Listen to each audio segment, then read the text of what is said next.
Bill de Blasio, the mayor of New York, has dropped out of the race to become the 2020 Democratic presidential candidate, and leaves the campaign with a scornful message from the current president ringing in his ears.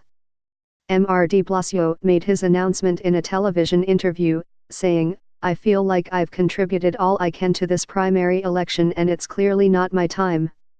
So I'm going to end my presidential campaign, continue my work as mayor of New York City, and I'm going to keep speaking up for working people and for a Democratic Party that stands for working people." The 58-year-old's campaign struggled to gain any momentum in a crowded field of Democrats.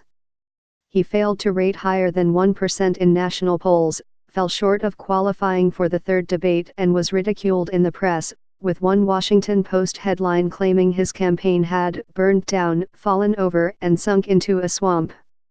Mr. de Blasio's exit was not lost on his fellow native New Yorker and the current inhabitant of the White House. His sarcasm was a far cry from his comments last week when he surprised reporters by telling them he respected all the Democratic candidates.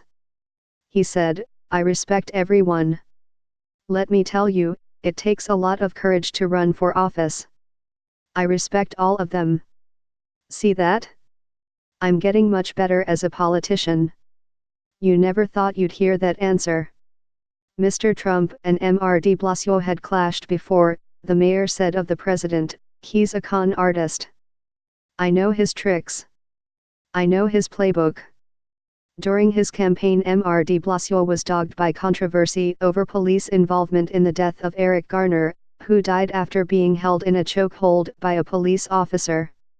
He had launched his campaign for the White House at the Statue of Liberty, where he said that the United States had an identity crisis over immigration, which he said was the founding and unifying element of the American experience.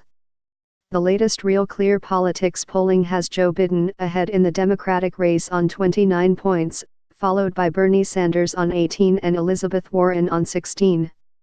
New York mayor unites with Sadiq Khan to blast not normal Trump. Bill de Blasio says criticism of his 2020 campaign is totally normal. Bill de Blasio enters Democrat race to run against Trump in 2020. Trump accuses not at all nice New York City Mayor Bill de Blasio of stealing. New York mayor will uphold Paris Agreement even if Trump withdraws.